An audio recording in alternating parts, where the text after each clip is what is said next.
नमस्कार, आप देख रहे हैं के चैनल और मैं हूं आपके साथ सपना ठाकुर। खबरों में आगे बढ़ने से पहले एक नजर डाल लेते हैं आज की सुर्खियों पर।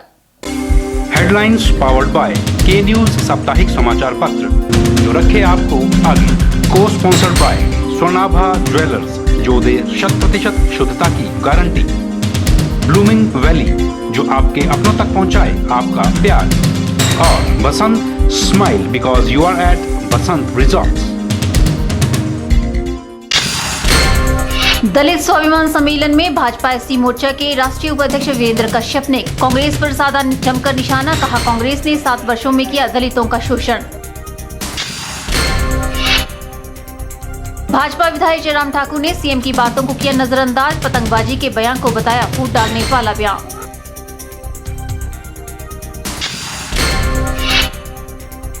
औद्योगिक क्षेत्र बद्दी में देर रात दर्दनाक हादसा आया पेश। झुग्गियों पर गिरी फैक्ट्री की दीवार, 8 की मौत व 7 घायल।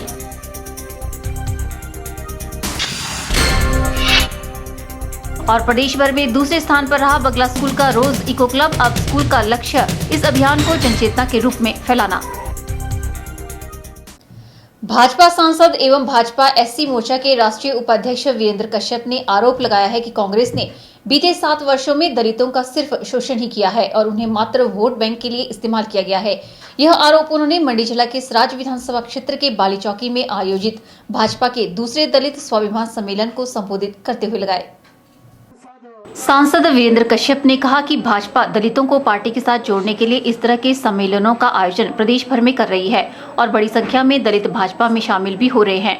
केंद्र सरकार ने दलितों को न्याय दिलाने के लिए एट्रोसिटी एक्ट पारित किया है और साथ ही अनुसूचित जाति के बजट को बढ़ाकर लगभग 52,800 करोड़ से ज्यादा कर दिया है। उन्होंने कहा कि दलित समाज आज जागरूक और शिक्षित हो चुका है और अब कांग्रेस के बहकावे में आने वाला नहीं है। मेरा ये मानना है और पार्टी का भी यही मानना है कि ये दलित समुदाय कांग्रेस का जो है वो शोषण का शिकार होती रही है पिछले 60-70 वर्षों में।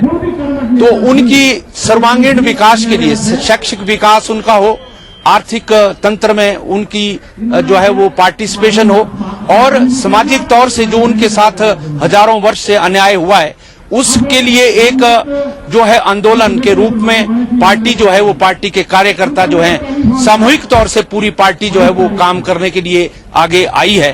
और ये भी हम मानते हैं कि दलित समुदाय के लोग लगातार भारतीय जनता पार्टी के साथ जो है वो शामिल होते जा रहे हैं। जहां जहां पर भी सम्मेलन हो रहे हैं, सैकड़ों की तादाद में जो है वो भारतीय जनता पार्टी में कांग्रेस या अन्य दलों से जो है वो हमारे दलित समुदाय के लोग जो है शामिल हो रहे हैं। ये अपने आप में बताता है कि केंद्र में जो इस वक्त हमारी मोदी सरकार है, माननीय श्री नरेंद्र मोदी जी के सरकार के 3 वर्ष अभी पूर्ण हुए हैं। इन 3 वर्षों में भी मैं कह सकता हूं जितनी ज्यादा योजनाएं आज हमने गरीबों के नाम पर बनाई हैं उसमें अधिकांशता कह सकते हैं कि 60-65% जो लाभ है वो सीधे सीधे तौर से हमारे अनुसूचित जाति, अनुसूचित जनजाति और बैकवर्ड क्लासेस के लोगों के लिए हुआ है।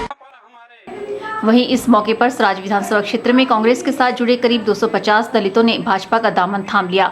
सांसद वीरेंद्र कश्यप, सांसद रामसू शर्मा और विधायक जयराम ठाकुर ने सभी कार्यकर्ताओं का पार्टी में स्वागत किया। जयराम ठाकुर ने कहा कि कांग्रेस ने दलितों को हमेशा ही वोट बैंक के लिए इस्तेमाल किया है, लेकिन भाजपा ने कभी भी इस मंशा के साथ कार्य नहीं किया।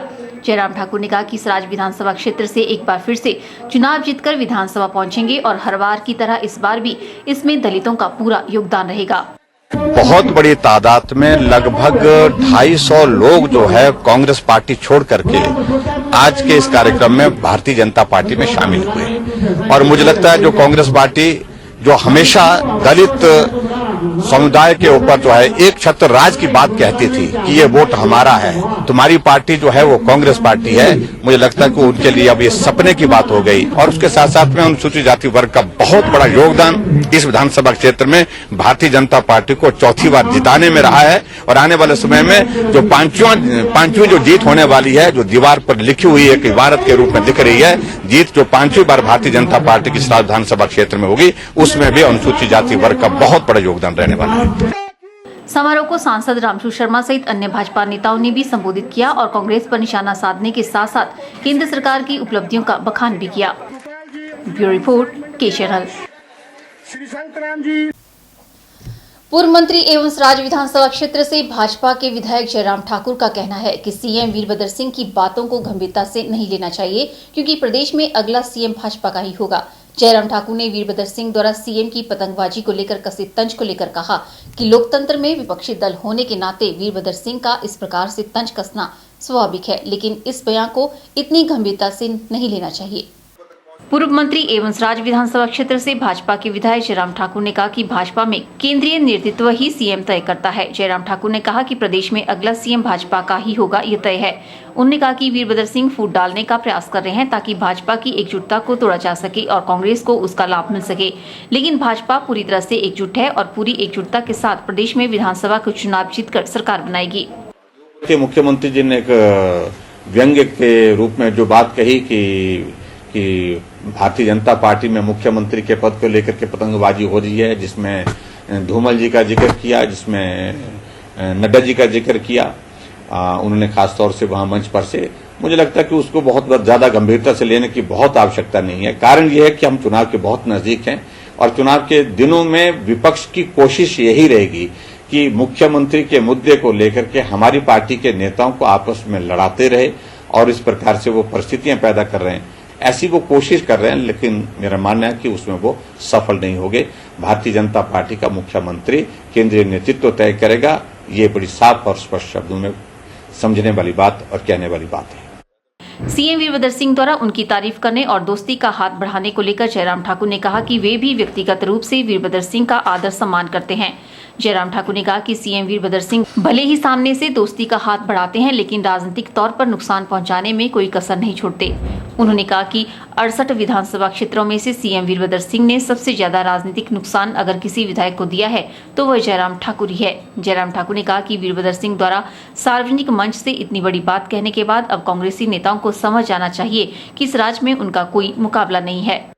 हाँ, एक बात उन्होंने जरूर मुझे कही कि जयराम ठाकुर अच्छा आदमी है, नेक आदमी है, शरीफ आदमी है, ईमानदार आदमी है और मैं इनकी तरफ दोस्ती का हाथ बढ़ाता हूं। उसके लिए मैं उनका धन्यवाद करता हूं जो उन्होंने मेरे लिए कमेंट्स किए हैं सार्वजनिक मंच पर। मुझे लगता है कि कांग्रेस के नेतृत्व के लिए भी यह संदेश, जो छूट भैया नेता वहां पर बहुत चिल्लाते रहते हैं, शोर करते रहते हैं, उनकी पार्टी का सबसे बड़ा नेता जो हिमाचल प्रदेश का, वो अपनी बात कह करके गया और उनको स्वीकार करना चाहिए कि आज 20 सालों के बाद भी इस विधानसभा क्षेत्र में जो प्रतिनिधित्व करता हुआ लगातार जीत रहा है, उस नेतृत्व पर आज भी हिमाचल प्रदेश का मुख्यमंत्री, कांग्रेस पार्टी का सबसे बड़ा नेता इस प्रकार की टिप्पणी करता है, तो उससे उनको सबक लेना चाहिए कि, और मेरे लिए मुझे लगता है कि ये खुशी की बात है कि मुख्यमंत्री इस प्रकार की टिप्पणी विपक्ष के विधायक पर करे। देवता के कार्यक्रम में हुई राजनीतिक बातों को लेकर जयराम ठाकुर ने कहा कि देवता के कार्यक्रम को कांग्रेसी नेता चेतराम ठाकुर ने राजनीतिक रूप दिया है और उसके बाद सीएम वीरभद्र सिंह भी इसमें शामिल हो गए। यहां तक कि स्थानीय विधायक होने के नाते उन्हें बोलने से भी रोकने का प्रयास किया गया। उन्होंने कहा कि लोगों ने इन सारे घटनाक्रमों को उचित नहीं माना है और लोगों में कांग्रेस के प्रति गुस्सा है और जो लाभ इस कार्यक्रम के बहाने कांग्रेसी लेना चाहते थे वे उन्हें नहीं मिल पाया है। ब्यूरो रिपोर्ट, के चैनल। बद्दी जिले के सराज माजरा में तूफान के चलते देर रात एक बंद पड़ी फैक्ट्री की दीवार गिर जाने से करीब 8 लोगों की मौत हो गई है। मृतकों में 4 बच्चे, 2 महिलाएं और 2 पुरुष हैं। वहीं इस हादसे से 7 लोग घायल भी हुए हैं। घायलों में 5 को पीजीआई रेफर किया गया है और 2 को बद्दी सीएससी में भर्ती करवाया गया है। सोलन जिला के औद्योगिक क्षेत्र बद्दी में रात दर्दनाक हादसा पेश आया है। स्वराज माजरा गुजरा में स्थित पुरानी फैक्ट्री की दीवार गिरने से मलबे में दबने से 8 लोगों की मौत हो गई है तथा 7 व्यक्ति जख्मी हो गए हैं। हादसे में 3 परिवारों के सदस्य काल के ग्रास में चले गए। स्थानीय लोगों ने बताया कि बरसात के दौरान फैक्ट्री की दीवार एकाएक गिर पड़ी, जिससे उसके समीप बनी झोंपड़ियों में सो रहे परिवार उसकी चपेट में आ गए। यह फैक्ट्री काफी समय से बंद पड़ी थी। ये सभी परिवार उत्तर प्रदेश के रामपुरा इलाके के रहने वाले हैं और बद्दी में मजदूरी कर आजीविका कमा रहे थे। 12:30 बजे। तो जो इस झुग्गी में रहते थे कौन कौन थे वो और आपके क्या लगते हैं? ये तो हमारा भाई था और पड़ोस के रहने वाले थे। तो वो कितने बजे का हादसा है ये 12:30 बजे जब आंधी तूफान आया जी। अच्छा जी, तो वो उनके परिवार में कितने जने थे? ऐसा ये है यहाँ सब 8 लोग खत्म हो गए। तो एक ही परिवार के 8 लोग? अलग अलग 3 एक में 2 एक में। कहाँ के रहने वाले हैं ये बरेली के सभी जो 8 के 8 लोग? कोई बरेली का, कोई रामपुर, कोई बदायूं का। तो जो इसमें कौन कौन मरा है उनके नाम है? ये तो असर भी लाल है, हाँ जी।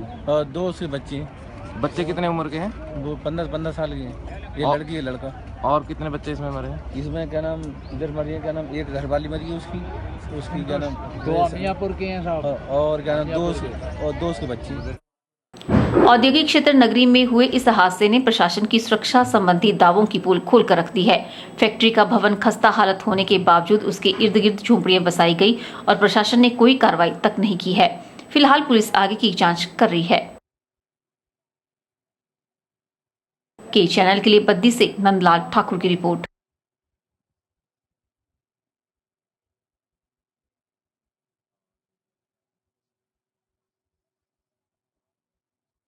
यहाँ रुकते हैं एक छोटे से ब्रेक के लिए, जल्द हाजिर होंगे। आप देखते रहिए के चैनल।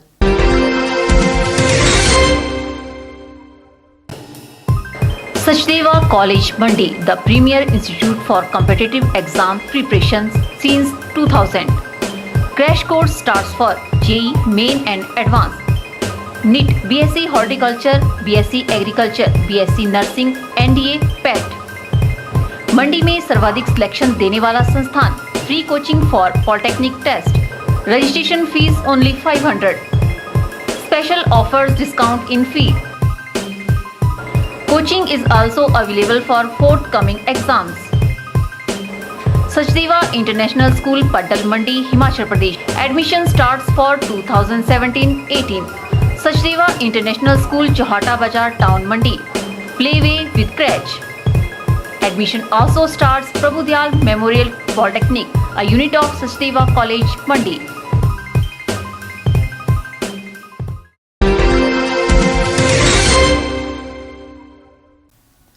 पर्यटन सीजन के चलते मनाली में धारा 144 लागू कर दी गई है, जो कि पूरे 2 माह तक रहेगी। हालांकि ये धारा पर्यटकों पर नहीं लगेगी। मनाली में पत्रकारों से बातचीत करते हुए एसडीएम ने यह जानकारी दी। उन्होंने कहा कि सोमवार को मनाली में पैदा हुए गंभीर हालातों को देखते हुए प्रशासन ने भविष्य में इस तरह की घटना को रोकने के लिए यह कार्य किया है। मनाली में पत्रकारों से बातचीत करते हुए एसडीएम एचआर बैरवा ने कहा कि शहर में शांति व्यवस्था बनाए रखने को प्रशासन गंभीर है। उन्होंने कहा कि सोमवार रात मनाली में पैदा हुए गंभीर हालात को देखते हुए प्रशासन ने भविष्य में इस तरह की घटना को रोकने के लिए धारा 144 सीआरपीसी 2 माह के लिए लगा दी है। उन्होंने कहा कि टैक्सी ऑपरेटर शांति व्यवस्था बनाए रखे ताकि देश व दुनिया से मनाली आ रहे पर्यटक यहां की वादियों में घूमने का आनंद उठा सके। उन्होंने कहा कि प्रशासन ने हालांकि टैक्सी यूनियन की सभी जायज मांगों को मान लिया है, लेकिन फिर भी यूनियन शहर में अफरा तफरी का माहौल पैदा करती है तो उनके विरुद्ध आईपीसी और सीआरपीसी की धारा के तहत मामला दर्ज किया जाएगा। उन्होंने कहा कि टैक्सी ऑपरेटरों की अधिकतर मांगों को मान लिया गया है। उन्होंने कहा कि ऑपरेटरों की मांगे पहले ही मान ली गई थी, लेकिन गलतफहमी के चलते ये हालात पैदा हुए हैं, लेकिन अब स्थिति सामान्य है।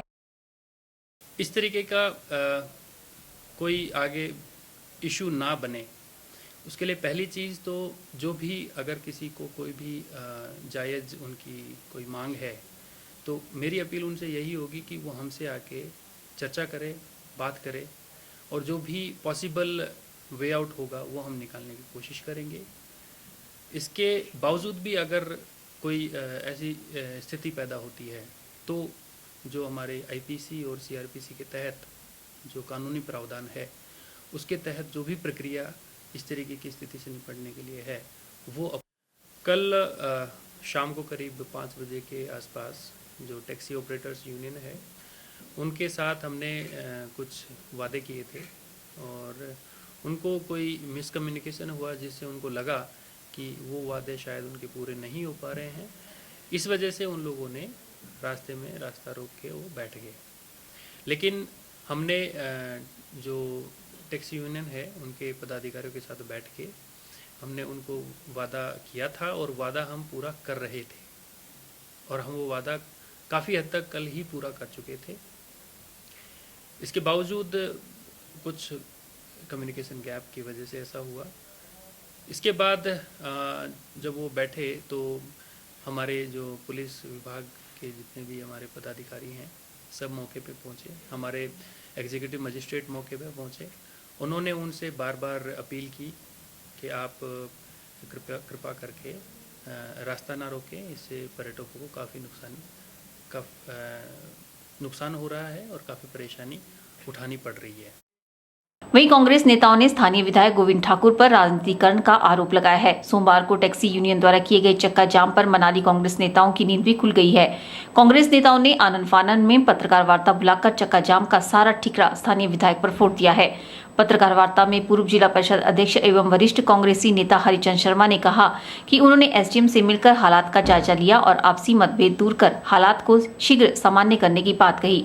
उन्होंने कहा कि मनाली के हजारों लोग पर्यटन से जुड़े हैं, उनकी सुख सुविधा का ख्याल हम सबको रखना चाहिए। उन्होंने कहा कि विधायक को चक्का जाम का समर्थन करने की बजाय प्रशासन के साथ मिलकर मामले को सुलझाने का प्रयास करना चाहिए था, लेकिन विधायक यहाँ भी राजनीति करने में नहीं चुके। और ये जो मुद्दा है, ये राजनीतिकरण इसका नहीं होना चाहिए।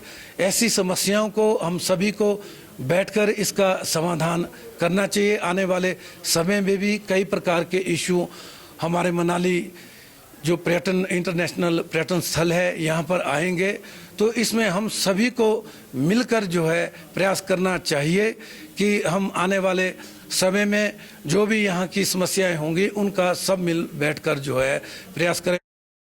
एसडीएम ने बताया कि ऑनलाइन परमिट की समय सारणी में फेरबदल कर दिया गया है। अब वाहन चालक दिन के 12 और रात्रि 12 बजे रोहतांग के लिए ऑनलाइन परमिट प्राप्त कर सकते हैं।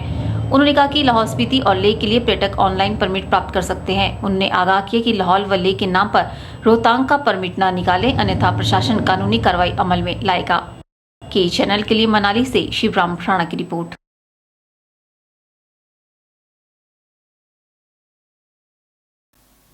सुंदरनगर के ललित नगर की जनता में रिहायशी एरिया व स्कूल के नजदीक शराब के ठेके को नियमों के विपरीत खोलने को लेकर भारी आक्रोश है। ठेके के विरोध में लोगों का रोष प्रदर्शन निरंतर जारी है। महिलाओं ने स्कूली बच्चों, नगर परिषद के प्रतिनिधियों, भाजपा की महिला नेत्रियों व वरिष्ठ पदाधिकारियों की मौजूदगी में एसडीएम कार्यालय में धरना प्रदर्शन किया और विभागीय कार्यप्रणाली से रुष्ट होकर जमकर नारेबाजी भी की। ललित नगर की जनता शराब के ठेके को शिफ्ट करने की मांग पर अड़िग है। महिलाओं ने एसडीएम को मांग पत्र भी सौंपा, जिसमें तत्काल प्रभाव से सीआरपीसी धारा 133 के तहत कार्रवाई अमल में लाने का आग्रह किया। भाजपा के वरिष्ठ नेता एवं प्रदेश कार्यकारिणी के सदस्य अरुण शर्मा, महिला नेत्री अर्पणा जम्बाल, पूर्व पार्षद कृष्णा देवी ने बताया कि शराब के ठेके को लेकर विभागीय पैमाइश की रिपोर्ट भी आ गई है। यहाँ पर शराब का ठेका सुप्रीम कोर्ट के नियमों पर किसी भी सूरत में खरा नहीं उतरता है। ठेके के दायरे में हनुमान मंदिर, पीपल का पेड़, स्कूल समेत रिहायशी कस्बा है। उन्होंने एसडीएम से आग्रह किया कि यहां से शराब के ठेके को तत्काल प्रभाव से अन्य जगह के लिए शिफ्ट किया जाए, अन्यथा ललित नगर की जनता किसी भी हद तक जाने के लिए तैयार है, जिसके लिए प्रशासन व विभाग जिम्मेवार होगा। आज वार्ड नंबर 2 और 5 के ये महिला शक्ति, साथ में पुरुष भाई सभी लोग एकत्रित हुए हैं। साथ में यहाँ सेंट मेरी स्कूल के बच्चे भी हुए हैं, क्योंकि यहाँ पे जो है अवैध शराब का जो एक ठेका खोला गया है। इससे पहले भी यहाँ साथ में ही था, उसे तो यहाँ से उठा दिया गया प्रशासन के द्वारा, परंतु साथ में ही सारे नियमों की अवहेलना करते हुए जो ठेका यहाँ खोला गया है, जिससे कि आम पब्लिक परेशान हो रही है, बच्चे परेशान हो रहे हैं, और जिससे हम कहते हैं कि पब्लिक न्यूसेंस यहाँ बहुत ही ज़्यादा क्रिएट हो गई है। आज हम सब एकत्रित हुए और हमें 133 के तहत सीआरपीसी के तहत हमने एक दावा जो है माननीय एसडीएम साहब के पास प्रस्तुत किया है, क्योंकि एसडीएम साहब कई दिनों से अपने हाथ खड़े कर रहे थे कि मेरे पास कोई भी कार्य क्षेत्र अधिकार नहीं है कि मैं इस ठेके को यहाँ से उठा सकूं। तो 133 का जो हमने ये दावा माननीय एसडीएम साहब के पास दिया है, जिसके तहत पब्लिक न्यूसेंस जो यहाँ हो रही है, और उन्होंने हमें आश्वस्त किया है कि शीघ्र अतिशीघ्र जो इसके खिलाफ जो कार्रवाई एसडीएम साहब करेंगे। उधर एसडीएम का कहना है कि सीआरपीसी की धारा 133 के तहत एसडीएम कोर्ट में मुकदमा दायर होगा, उसके बाद आगामी कार्रवाई अमल में लाई जाएगी। के चैनल के लिए सुंदरनगर से विजय शर्मा की रिपोर्ट। फिलहाल वक्त तो चला है एक और ब्रेक का, मिलते हैं ब्रेक के बाद। वल्लभ गवर्नमेंट कॉलेज मंडी में एडमिशन का दौर शुरू होने वाला है। सबसे पहले बीएड के एंट्रेंस एग्ज़ाम 5 जून 2017 में होंगे, जो सारे हिमाचल में कॉमन एंट्रेंस टेस्ट होता है, और उसके बाद हमारे सेल्फ फाइनेंसिंग में बीबीए, बीसीए और पीजीडीसीए के एंट्रेंस टेस्ट होंगे। बीबीए का लास्ट डेट ऑफ एप्लीकेशन 10 जून होगा, उसके बाद उनका एंट्रेंस टेस्ट 12 जून को है।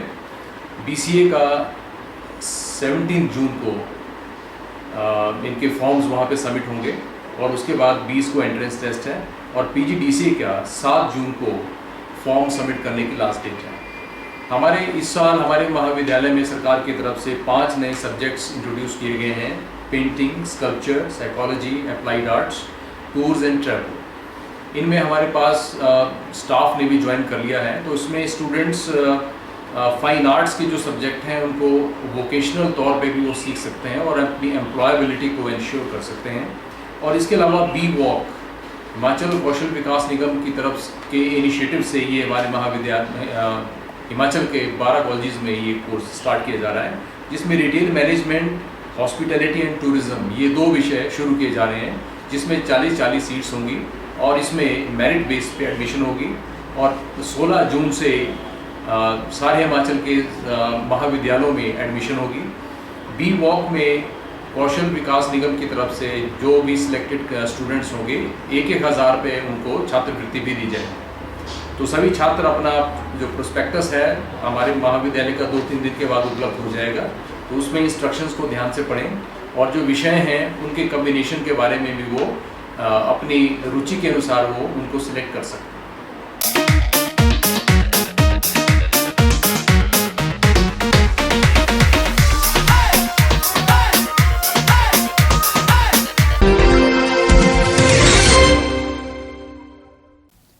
बुधवार को मंडी के गांधी भवन में कांग्रेस पार्टी की जिला स्तरीय बैठक का आयोजन किया गया। बैठक की अध्यक्षता कांग्रेस जिला अध्यक्ष दीपक।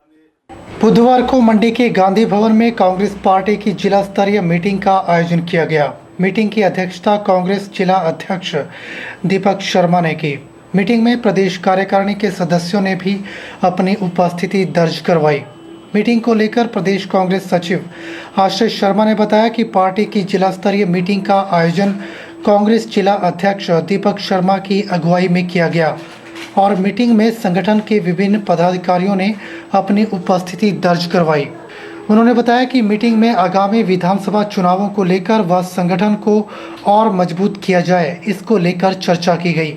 उन्होंने कहा कि आगामी विधानसभा चुनावों में कांग्रेस भारी बहुमत से जीत दर्ज करेगी। उद्देश्य यही रहा है कि हमारे जो पार्टी के पदाधिकारी हैं उनको कैसे पार्टी में और जिम्मेवारी दी जाए, ताकि जो हमारे आगामी चुनाव आने वाले हैं 2017 के, इनमें पार्टी को और ताकत मिले और कार्यकर्ताओं का भी मनोबल बना चले। हमारा इस मीटिंग में यही डिस्कशन रहा कि प्रति महीना हमको ऐसी मीटिंग आयोजन करनी है और विभिन्न विधानसभाओं में पार्टी की जो कमियां हैं उनको उजागर करके उसको एक सही मंच में प्रदेश कांग्रेस में उठाना है, डीसीसी में उठाना है, माननीय मुख्यमंत्री जी के सामने उठाना है और किस तरीके से हम पार्टी को मिशन रिपीट जो कांग्रेस का एक मूल उद्देश्य है उसको हम कैसे पूरा करेंगे, भारी बहुमत में कांग्रेस पार्टी को कैसे प्रदेश में वापस लेके आएंगे। इसके संदर्भ में हमने मीटिंग रखी और बहुत अच्छी मीटिंग रही। कार्यकर्ताओं ने अपनी बात दिल खोल के यहाँ पे रखी है। मुझे पूर्ण विश्वास है कि आने वाले चुनाव में कांग्रेस पार्टी की सरकार दल बल से भारी मात्राओं में लोगों का मत मिलेगा और फिर कांग्रेस पार्टी की सरकार हिमाचल में बनेगी। ब्यूरो रिपोर्ट के चैनल।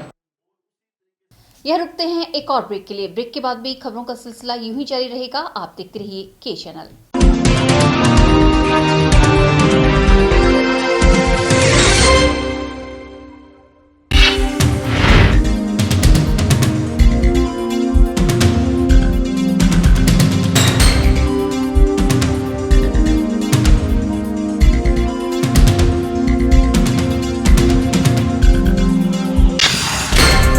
दलित स्वाभिमान सम्मेलन में भाजपा एससी मोर्चा के राष्ट्रीय उपाध्यक्ष वीरेंद्र कश्यप ने कांग्रेस पर साधा जमकर निशाना। कहा, कांग्रेस ने 7 वर्षों में किया दलितों का शोषण। भाजपा विधायक जयराम ठाकुर ने सीएम की बातों को किया नजरअंदाज। पतंगबाजी के बयान को बताया फूट डालने वाला बयान।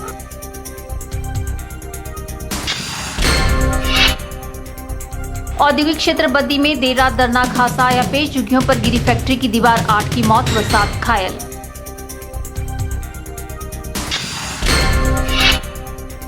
और प्रदेश भर में दूसरे स्थान पर रहा बगला स्कूल का रोज इको क्लब। अब स्कूल का लक्ष्य इस अभियान को जनचेतना के रूप में फैलाना।